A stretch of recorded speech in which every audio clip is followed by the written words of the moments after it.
Pathanamthitta ചെറുകോൽപ്പുഴയിൽ M Varghese എന്ന പ്രാദേശിക കോൺഗ്രസ് നേതാവിന് മർദ്ദനമേറ്റ വാർത്ത കഴിഞ്ഞ ദിവസം നമ്മൾ റിപ്പോർട്ട് ചെയ്തിരുന്നു. ഈ വാർത്ത പുറത്തു വന്ന ഉടൻ തന്നെ ചെറുകോൽപ്പുഴയിൽ നിന്നും നിരവധി ഫോൺ കോളുകളാണ് എനിക്ക് ലഭിച്ചത്. ആ ഫോൺ കോളുകൾ വർഗീസിനെതിരെ ഗുരുതര ആരോപണങ്ങളാണുള്ളത്. അങ്ങനെ കഷ്ടതകൾ അനുഭവിച്ച രണ്ട് പേരാണ് നമുക്കൊപ്പം ഉള്ളത്. നടുക്കുന്ന അവരുടെ അനുഭവങ്ങളിലേക്ക് നമുക്കൊന്ന് കാതോർക്കാം.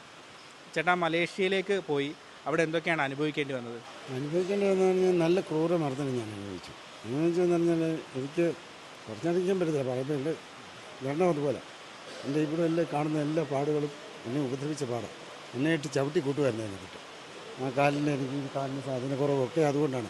കാരണം ഞാൻ എൻ്റെ മക്കളോടോ അല്ലെങ്കിൽ എൻ്റെ വൈഫിനോട് മാത്രമേ ഞാൻ പറഞ്ഞിട്ടുള്ളൂ എനിക്ക് അടി കിട്ടി, ഇനിമേലെ എനിക്ക് വയ്യ ബുദ്ധിമുട്ടാണെന്ന് പറഞ്ഞു.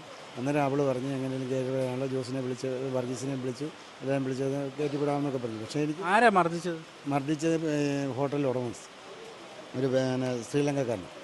അയാളുടെ ഹോട്ടലിലാണ് എന്നെ കൊണ്ടിട്ടത്. പിന്നെ എങ്ങനെയാണ് തിരിച്ചു വന്നത്? ജോസ് എന്നെ തിരിച്ച് അവിടുന്ന് 2 ദിവസം കഴിഞ്ഞപ്പോൾ കൊണ്ടുവന്ന് കഴിഞ്ഞിട്ട് പിന്നെ എന്നെ 3 മാസം വേറെ ഹോട്ടലുകളിലേക്ക് വിട്ട്. പക്ഷേ എൻ്റെ വൈഫ് പറഞ്ഞു ഞാൻ നാട്ടുകാരോടെല്ലാം പറയും, പിന്നെ വലിച്ചേട്ടനെ ഉപദ്രവിച്ച വിവരമൊക്കെ പറയും. അത് വർഗീസിനെല്ലാം അറിയാം എന്നെ ഉപദ്രവിച്ച വിവരമില്ല. അപ്പം പറഞ്ഞ് നാട്ടുകാരോട് ഞാൻ പറയുമെന്ന് പറഞ്ഞു കഴിഞ്ഞപ്പോഴാണ് പറഞ്ഞ് കയറ്റി വിടാമെന്ന് പറഞ്ഞു. അങ്ങനെയാണ് എന്നെ ഇങ്ങോട്ട് തിരിച്ച് കയറ്റി വിടുന്നത്. ഈ വർഗീസ് വാങ്ങിയ പൈസ വല്ലതും തിരിച്ചു തന്നില്ല? ഇല്ല, ഒന്നും തന്നിട്ടില്ല. എത്ര രൂപ കൊടുത്തു? 45,000 രൂപ കൊടുത്തു. മറ്റൊരാൾ കൂടി നമുക്കൊപ്പമുണ്ട്.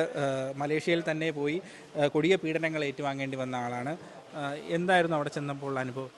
എന്നെ ഇവിടുന്ന് ഫാമിലേക്ക് സൂപ്പർവൈസർ എന്ന് പറഞ്ഞൊരു ജോലിയിലേക്കാണ് കൊണ്ടുപോയത്. അവിടെ ഫാം അല്ലായിരുന്നു, ഒരു വലിയൊരു കാടിൻ്റെ നടുക്ക് ഫാമെന്നൊന്നും പറയാൻ പറ്റാത്തൊരു സാഹചര്യത്തിലേക്ക് കൊണ്ടുപോയി തള്ളിയിടുകയായിരുന്നു. ഏകദേശം 22 ദിവസം ഞാൻ അവിടെ കഴിയേണ്ടി വന്നു. അതിനുശേഷം രക്ഷപ്പെട്ട് പോരുകയായിരുന്നു. അതിൻ്റെ ഓണറുമായിട്ട് ഞാൻ ഏകദേശം ഒരു 1.5 ആഴ്ച സംസാരിച്ച്, ഞാനിതുപോലെ വീഡിയോ കോളും ചെയ്ത് വാട്സപ്പിൽ അവിടുത്തെ വീഡിയോകൾ എടുത്ത് നാട്ടിലേക്ക് അയച്ച് എൻ്റെ ഫ്രണ്ട്സും എല്ലാം കൂടെ വിളിച്ച് സംസാരിച്ച് ഇവിടുന്ന് എനിക്ക് ടിക്കറ്റ് അയച്ചു തന്ന് അങ്ങനെ തിരിച്ചു പോകേണ്ട വരുമായിരുന്നു. വാങ്ങിയ പണം വല്ലതും തിരികെ തന്നു? 1 രൂപ പോലും തന്നിട്ടില്ല. എൻ്റെ കയ്യിൽ നിന്ന് 60,000 രൂപ ബാങ്ക് ട്രാൻസ്ഫറാണ് ചെയ്തേക്കുന്നത്.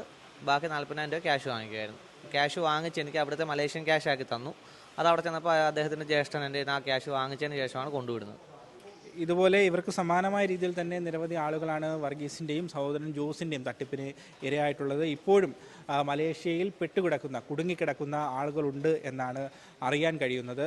പച്ചയായ മനുഷ്യക്കടത്ത് എന്ന് തന്നെ പറയാൻ കഴിയുന്ന ഒരു സംഭവമാണ് പത്തനംതിട്ടയിലെ ചെറുകോൽപ്പുഴയിൽ നടന്നിരിക്കുന്നത്. ചെറുകോൽപ്പുഴയിൽ നിന്ന് നന്ദുഷ എസ്, മീഡിയ 1 പത്തനംതിട്ട.